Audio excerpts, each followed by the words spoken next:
देवाच्या मनात असेल तर मुंबईचा महापौर आमचाच होईल असं उद्धव ठाकरे म्हणाले। महानगरपालिका निवडणुकांच्या निकालात ठाकरेंचा पराभव झाला आणि त्यानंतरच्या पहिल्याच पत्रकार परिषदेत उद्धव ठाकरेंनी मुंबईच्या सत्ता स्थापनेमध्ये थेट देवालाच आणून उभं केलं। आता शिवसेना भाजपकडे बहुमताचा आकडा असताना असा कोणता देव आहे जो ठाकरेंना पावणार आहे आणि पावणार असेल तर तो कसा की ज्यामुळे मुंबईत ठाकरेंचा महापौर बसू शकेल असा प्रश्न सगळ्यांच्या मनात आला। ठाकरेंच्या या वक्तव्याचे दोन अर्थ होते, एक होता प्रशासकीय आणि दुसरा होता राजकीय। प्रशासकीय अर्थानं देव ठाकरेंना पावेल असं वाटत होतं, कारण महापौर पदाच्या आरक्षणाची सोडत निघायची होती। चक्राकार आरक्षण पद्धतीने विचार केला तर मुंबई महानगरपालिकेमध्ये महापौर पद हे एससी प्रवर्गासाठी, अनुसूचित जाती प्रवर्गासाठी आरक्षित होण्याची शक्यता होती आणि तसं झाल्यास मुंबईचं महापौर पद ठाकरेंना मिळू शकलं असतं, कारण एससी प्रवर्गातले दोनच नगरसेवक अवघ्या मुंबईमधून निवडून आलेत आणि हे दोनही ठाकरेंच्या पक्षाचे आहेत।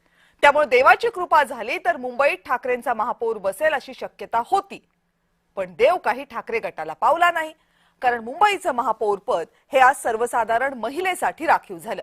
महापौर पदाचं आरक्षण सोडत इथल्या एका तरतुदीकडे ठाकरेंचं दुर्लक्ष झालं होतं, पण देवाचं नाही। एससी किंवा एसटी प्रवर्गातील नगरसेवक 3 पेक्षा कमी असतील तर त्या प्रवर्गांसाठी महापौर पद राखीव होतच नाही। त्यामुळे प्रशासकीय अर्थानं देव काही ठाकरेंना पावला नाही। आता राजकीय दृष्ट्या पावणारा देव कोणता याच्याही चर्चा झाल्या। त्याचं उत्तर मुख्यमंत्र्यांनीच दिलं। मला देवाभाऊ म्हणतात म्हणजे मग ठाकरे माझ्याबद्दल बोलत होते का असा टोला मुख्यमंत्र्यांनी लगावला। पण त्यानंतर शिंदेंनी आपले नगरसेवक हॉटेलमध्ये ठेवले आणि उद्धव ठाकरे आणि देवेंद्र फडणवीसांमध्ये फोनवर चर्चा झाल्याच्या चर्चा समोर आल्या, पण दोन्ही पक्षांनी त्या चर्चा फेटाळून लावल्या। शिंदेंनीही आपले नगरसेवक घरी पाठवून दिले, त्यामुळे ठाकरेंना राजकीय देवही काही पावला नाही। पण आता तो सगळा देव आपल्याला पावावा म्हणून मुंबईसह 15 महानगरपालिकांमधल्या अनेक महिला नगरसेविका सध्या देवाच्या धावा करत असतील, कारण 29 महानगरपालिकांपैकी तब्बल 15 महानगरपालिकांमध्ये महापौर पदाची खुर्ची महिलांना मिळणार आहे। त्यामुळे आता हा देव कुणाला पावतो हे काही दिवसात कळेलच। त्या अगोदर आपण हा रिपोर्ट बघूयात की आजच्या महापौर पदाच्या निवडीमध्ये झालं काय काय।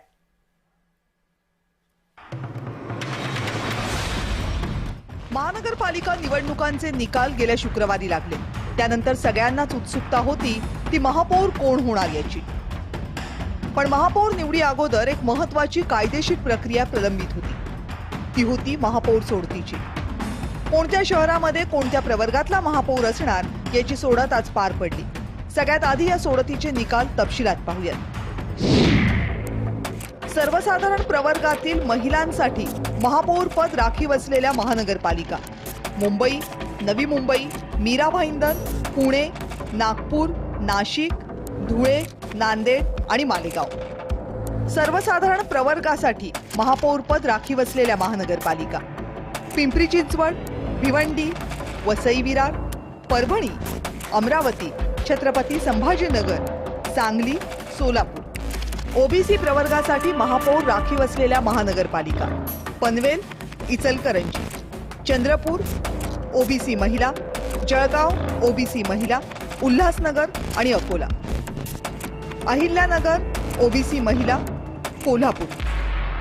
महापौर पद हे एससी किंवा एसटी प्रवर्गासाठी राखीव असलेल्या महानगरपालिका ठाणे महानगरपालिका एससी, कल्याण डोंबिवली महानगरपालिका एसटी, जालना महानगरपालिका एससी महिला आणि लातूर महानगरपालिका एससी महिला। सर्वाधिक लक्ष असलेल्या मुंबई महानगरपालिकेमध्ये खुल्या प्रवर्गातून महिला महापौर होणार आहे। मुंबईच्या सोडतीवरून माजी महापौर ठाकरे गटाच्या नेत्या किशोरी पेडणेकर यांनी आरोप केले। त्याला मुंबई भाजपचे अध्यक्ष अमित साटम यांनी उत्तर दिलं। ओबीसी यायला पाहिजे तो ओबीसींवर अन्याय केलाच, तोपर्यंत निवडणूक व्हायच्या आधी शेड्यूल कास्ट किती असायला पाहिजे, आता त्यांनी नियम बनवला शेड्यूल कास्ट, शेड्यूल ट्राइब 3 असायला पाहिजे, मगच म्हणजे तुम्ही जाणून बुजून शेड्यूल ट्राइबचे आमच्याकडे 2 उमेदवार आहे, तिथे तुमचा बृहन्मुंबईमध्ये तिथे तुमचा हा नियम लागतो। राष्ट्रवादी काँग्रेस पार्टी जरी आमच्या सरकारमध्ये असली आणि नवाब मलिकने त्यांचं नेतृत्व केलं तर आम्हाला नवाब मलिकच्या नेतृत्वातली राष्ट्रवादी काँग्रेस पार्टी मान्य नाही। आम्ही त्यांचा पाठिंबा घेणार नाही, त्यांच्याबरोबर युती करणार नाही. आम्ही कट्टर आहोत, पक्के आहोत. तुमचं जर अडाणी विरुद्धचं किंवा अडाणींच्या बद्दलचं मत इतकं पक्क आहे, मग त्यांना तुम्ही घरी आणून गळाभेटी का करता? तुम्ही त्यांच्या घरी कशाला जाता? माझं जर एखाद्याशी मत बरोबर नाही किंवा माझं जमत नाही तर मी नाही जाणार त्यांच्या घरी. त्यामुळे ही दुटप्पी आणि ढोंगीपणाची भूमिका आहे. सोडत पार पडलीये, पण मुंबईचे महापौर कोण होणार हे अजूनही स्पष्ट झालेलं नाहीये.